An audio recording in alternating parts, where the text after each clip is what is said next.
Is that the message you're trying to tell us? Na yung Legal Service Office ng Bureau of Customs, wala pong kaalam-alam sa existing na TARA system sa Bureau of Customs? For record, Your Honor, we're trying administrative cases. Hindi ko po tinatanong kung ano po yung trabaho niyo, attorney. And, Your Honor, please. Sandali lang, nagsasalita pa ako.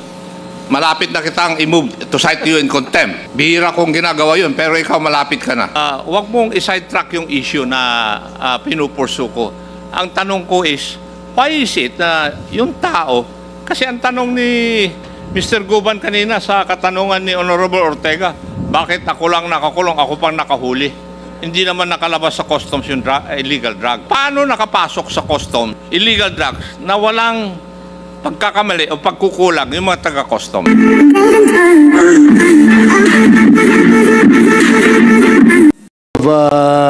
Persons to be invited, Commissioner Rubio of Bureau of Customs. Yes, Congressman Akop, with the indulgence of... With the indulgence of the Honorable Castro. Attorney, para bang ang sinasabi mo, yung ibang opisina ng customs may TARA system, o alam nila yung TARA system, pero yung legal office ng customs, walang alam. Yun po ba ang ibig nyo sabihin? Tinatanong ko po kayo. Kasi yun ang parang message na pinadadala o sinasabi nyo sa amin. Palagi mong sinasabi, you are with the legal service of the Bureau of Customs. Para bang sinasabi mo, lahat, yung mga ibang opisina ng Bureau of Customs, alam nila, o may TARA system, yung opisina nyo lang ang wala. Would that be correct? Your Honor, from the testimonies of... What? Ang tanong ko po would that be correct, attorney?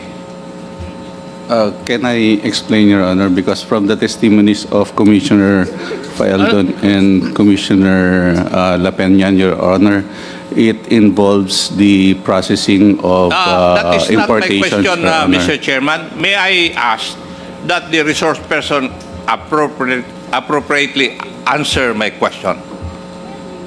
Is that the message you're trying to tell us? Na yung Legal Service Office ng Bureau of Customs, wala pong kaalam-alam sa existing na TARA system sa Bureau of Customs? For the record, Your Honor, I mean, from our record, Your Honor, we are trying administrative cases. Hindi ko po tinatanong kung ano po yung trabaho niyo, attorney. And, Your Honor, please. Sandali lang, nagsasalita pa ako. Malapit na kitang i-move to cite you in contempt. Bihira kong ginagawa yun, pero ikaw malapit ka na. Mr. Chair, may I request that the resource person be directed to answer my question with a yes or no? Attorney, please answer the query of Congressman Akop. Then my answer is yes, Your Honor. It's yes na kayo po sa legal service na Bureau of Customs, wala kayong alam at walang TARA system doon sa inyo. Can I explain, Your Honor? Sumagot ka na muna bago ka mag-explain. Di ba? Pag may question yes. Tinuruan ka rin siguro sa law na sagutin mo muna ng yes and then you explain. Okay, my answer is yes, Your Honor, because in the current cases that we handle, particularly on administrative cases, Your Honor, we don't have a case wherein a individual personnel of the BOC is charged with a TARA system or receiving TARA system. Even the criminal cases that we handle with the DOJ and criminal in the court, Your Honor, as far as the records or my knowledge is concerned, Your Honor, we don't have a case on that, Your Honor. So that's why I have suggested earlier on, Your Honor, about the circumstances that Mr. Taguba mentioned, Your Honor. Sorry, Your Honor, that's... Let me just get 30 seconds of your time, if I may. Just a follow-up question. Kasi ang legal department that Attorney Langkay heads, apparently, according to him, has no knowledge about the TARA system. Tanungin kaya natin yung nagbibigay ng TARA. Mark Taguba, inamin mo naman na ang kasalanan mo ay yung nagbibigay ka ng TARA, di ba? Yes po, Your Honor. Okay, kasama ba ang legal department sa TARA? Wala po, Your Honor. Okay, so thank you. Before I proceed there, Mr. Chair, may I ask PDEA, Yes, Mr. Chair. could you compare yung status ng illegal drug situation in this country between 2024 and 2023? Alin po ang nagkaroon tayo ng problema sa illegal drugs? 2023, 2024, or what?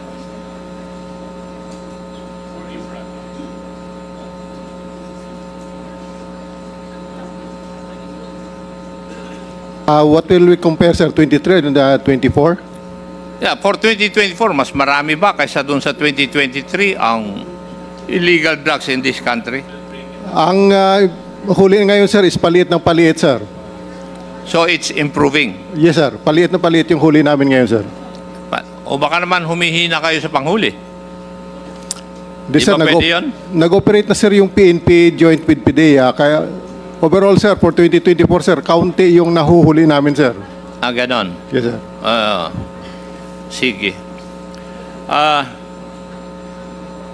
Mr. Guban, ako na-surprise ako dun sa mga sagot mo kay Honorable Ortega. May I know kung sino po ang nag-imbestiga sa kaso po ninyo? Your Honor, as far as my recollection is concerned, it was PDEA. PDEA. Yes, Your Honor. The same is true with Mr. Taguba. Sabay kayo. Magkahiwalay po kami, Your Honor. Nauna po yung PDEA sa rin kanya. na nag-imbestiga sa'yo. At nag-file ng kaso. May I know who was the director of PDEA then? During that time, Your Honor, nabasa ko ang director during that time is si General Aquino, Your Honor. May I know, Mr. Chair, if Director General Aquino is present in this hearing today? Yes, Your Honor, he is present. He was invited and he is here today, Congressman Akop. Thank you, Mr. Chair.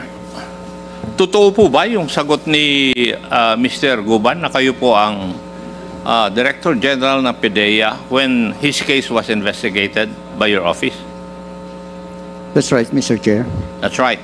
So, narinig niyo po naman yung mga sagot ni Mr. Guban dun sa mga katanungan ni Honorable Ortega na nagtataka siya kung bakit yung mga illegal drugs naman ay nandun sa loob ng customs area at sila nga ang nakahuli. Nagtataka siya bakit sila lang ang nakasuhan. Could you explain that to this committee? Actually, sir, more or less, more than 40 drug personalities ang napailan ng kaso with regards to this magnetic lifters discovery.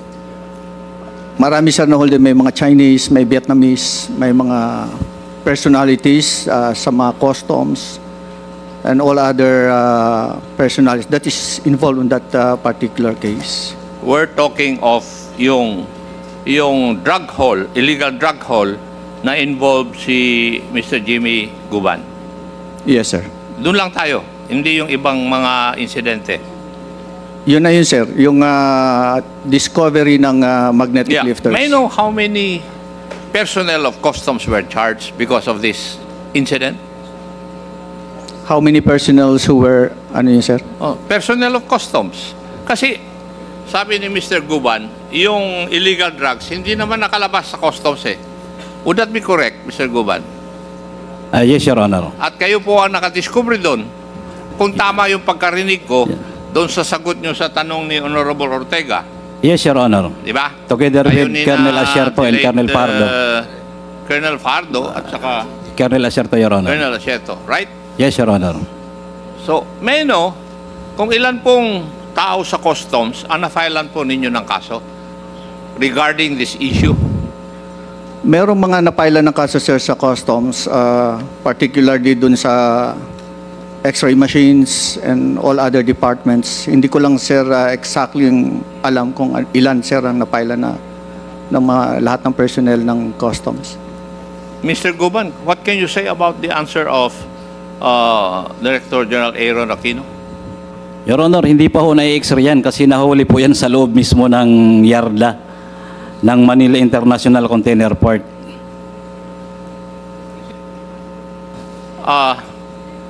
Hindi na nga po sana ako magtatanong. Kaya lang, nakuha yung aking interest doon sa mga kasagutan ni Mr. Guban, doon sa mga pagtatanong ni Honorable Ortega, na yung illegal drug shipment ay nahuli naman doon sa loob ng customs. Hindi naman po nahuli sa labas nandun sa loob ng customs. So, ako, even an ordinary person will say, bakit yung mga taga-customs, bakit nakapasok doon? Di ba? And ang tanong ko, bakit si Mr. Guban na lang nandun sa kulungan? Kaya ang tanong ko, meron pa bang taga-customs personnel na nakakulong because of this issue? Yung nangyari sa MICP, sir, I think you're it's not only... answering my question, DG. My question is, meron pa bang personnel ng customs aside from Mr. Guban na nakakulong dahil sa issue na ito? Siya lang, sir, sa Bureau Bakit of po kaya? Customs. Are you trying to tell us na nakapasok yung illegal drugs sa loob ng customs na walang pagkukulang yung ibang tauhan ng customs? Is that what you're trying to tell us? Sir, hindi lang siya napaila ng kaso doon, sir. Meron din kami mga Chinese na napaila ng kaso doon, the importers. Hindi, ang pinag-uusapan natin yung customs. Huwag mong isidetrack yung issue na pinupursu ko. Ang tanong ko is, why is it na yung tao, kasi ang tanong ni Mr. Guban kanina sa katanungan ni Honorable Ortega, bakit ako lang nakakulong, ako pang nakahuli? Hindi naman nakalabas sa customs yung illegal drugs. So, paano nakapasok sa customs yung illegal drugs na walang pagkakamali o pagkukulang yung mga taga-customs? Could you explain that to me? Sir, I can explain kung paano nakapasok, sir, yung container van sa... Kayo ang nag-imbestiga Bakit? Ikaw na rin mismo nagsabi, siya lang ang customs personnel na napaila ng kaso. Why? The container van came from Malaysia and the container vans were abandoned. And that's the reason why nagkaroon ng coordination ng PDEA, Bureau of Customs, to check the legality of the container van. Kaya with all the requirements needed na binuksan, sir, yung container van to check what's inside. Mr. Guban, the Director General is not answering my question directly. Bago pumasok sa customs area, galing sa ibang bansa, meron po bang customs office o personnel na dadaanan? Yes, Your Honor, dahil nandun yun sa container yard, dapat meron doon naka-assign na customs personnel, Your Honor, from that district. Port Collection District ng Manila International Container Port, from District Collector, meron pong, I do not remember the office right, na nagbabantay mismo, Your Honor, ng mga container na nandoon sa abandon at saka mga bagong dating ng mga containers, Your Honor. Hindi. Pagdating, for example, if it came from Vietnam, for example lang ito, sino po ang tumatanggap ng mga container na ito na taga-customs pagpasok sa customs area? Your Honor, kasama ang PPA ang yung port operation, Your Honor. So yung Deputy Collector for the Port of Operation, meron yan nagsasampa sa barko, sila nag-inspect din sa kapo yan ibababa sa container yard. So yung Port Operation Deputy Collector, Your Honor, yung office niya down the line. Now, may I ask, ano po kaya ang dahilan? Bakit kayo lang po na-charge sa taga Bureau of Customs, samantalang kayo po ang nakadiskubre? Until now, Your Honor, puzzle po yan hanggang ngayon sa akin dahil kami ang nanghuli. Ako, Your Honor, ang ipinakulong. And according to the complaint of the Director General during that time, ay kami daw ay nag-conspire with Colonel Asierto and Colonel Fajardo na kung saan kami po ang nagtrabaho niyan para mahuli, hindi makalabas sa loob ng BOC upon request of the Honorable Commissioner Lapina. So ibig sabihin po, lalo na abandon container yan, mayroong nakakaalam sa office ng Manila International Container Port kung aling mga containers ang abandoned na walang gumagalaw. Ibig sabihin po, may kausap doon na tiga-custom. Kasi yun po yung kumbaga sa question mark o may walang kasagutan sa aking mga katanungan sa aking isip. Bakit the investigating body cannot explain to this committee bakit po yung nanghuli at hindi nakalabas yung illegal drugs sa customs na taga-customs, siya ngayon ang nakakulong? Matanong ko nga po kayo.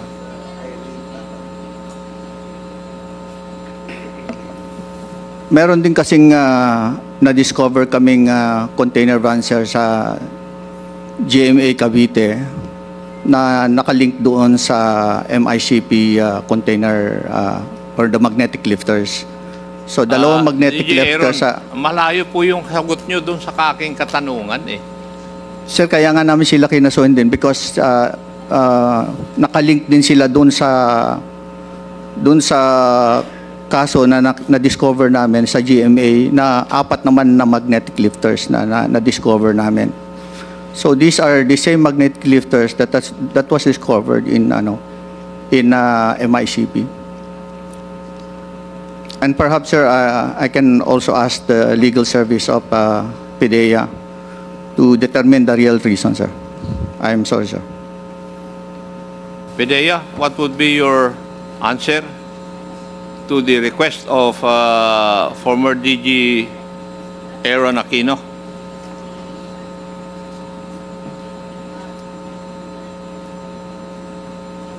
Sir, we'll check with the records. We are not still there in PDEA when that happened, but we can get it from the records of PDEA, sir. Thank you. Mr. Chair, I cannot proceed more because PDEA is not ready to give an answer to my questions. Thank you, Mr. Chair. Thank you, Congressman Akop. Perhaps we will just pursue that line of questioning when the legal department of PDEA will be present in the next committee hearing. Yung tanong ko lang ulit sa Bureau of Customs, no. Ang legal department, 'di ba, kapag merong order for seizure, kayo 'yan, 'di ba? Sa office nyo nanggagaling yung seizure orders, correct? No, Your Honor. It comes from the port collector. So, ang port collector orders the legal department to issue a seizure order. No, Your Honor. It's the port collector who issues the warrant of seizure and detention. So, ang port collector. Yes, sir. Now, kung merong order of seizure, paano naman nalilift yung order na yan? Okay. Warrant of seizure and detention assumes that the items are imported. And if it's imported, pwedeng may incidents ng duties and taxes or Merong violations. technical smuggling misdeclaration, or outright smuggling, correct? Misdeclaration, undervaluation, or misclassification, Your Honor. And then after the issuance of the WSD, the port conducts a hearing to determine if liable for forfeiture po yung... Who conducts the hearing? It's the law division of the port. So in this case, kayo. It's the law division of the port, Your Honor. So iba pa rin yung legal ng customs sa law division ng port? The port, the law division belongs to the port, Your Honor. Legal service is in the central office. Okay, so who now orders the lifting of the seizure order or yung WSD? So after the hearing, Your Honor, depende dun sa mapapatunayan during the seizure hearings, it can be released or forfeited. If it's released, Your Honor, that's a decision against the government. It's a subject to automatic review by the commissioner. Just like recently, meron tayong na-seize na mga bigas that was forfeited in favor of the government, correct? Yes, Your Honor. So, in other words, yung order to lift the seizure would have been issued or would have come from the office of the legal department under the law department.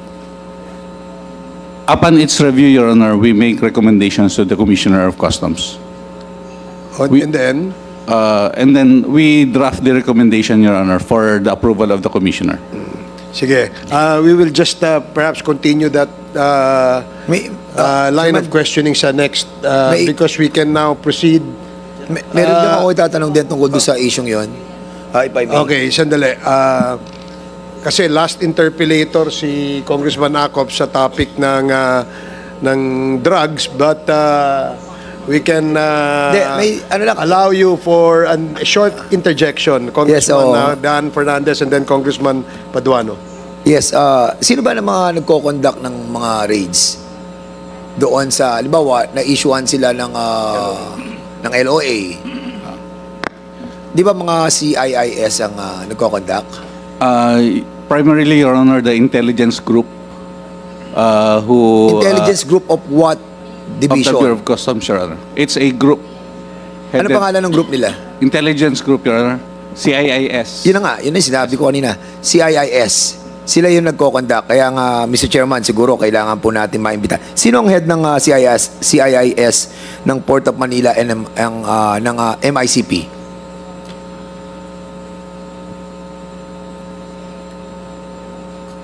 Head. For MICP, Your Honor, I think certain NCISO, and for POM, Your Honor, I think it's a certain Joel Pinawin, Your Honor. Okay. So sila ang mga nagko-conduct ng mga raids na yon? They implement the letter of authority issued by the Commissioner, Your Honor. Yeah. They're the ones who enforces the letter of authority. So ngayon, kapag na-enforce na nila yung letter of authority at naging successful nga yung raids, what happened next? Your Honor, in the enforcement of the letter of authority, the letter of authority comes from the visitorial powers of the Commissioner. It's the power of the Commissioner to ask proof of duties, proof of payment of duties and taxes on goods openly held for sale or being kept in storage. These are imported goods, openly held for sale or kept in storage.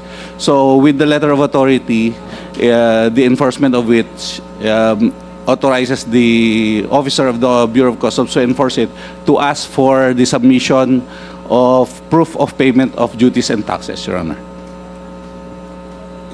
Pero dapat, before that raids na nangyari, hindi na sila dapat nakalabas doon sa port di ba? Your Honor, if the owner of the goods are able to prove payment, due payment of duties and taxes, then it's okay, Your Honor. It's released or it's given back to, or the it's not being seized. But if there's no, if the owner fails within 15 days, fails to show proof that. Bakit 15 days, attorney? Napakahaba naman nun.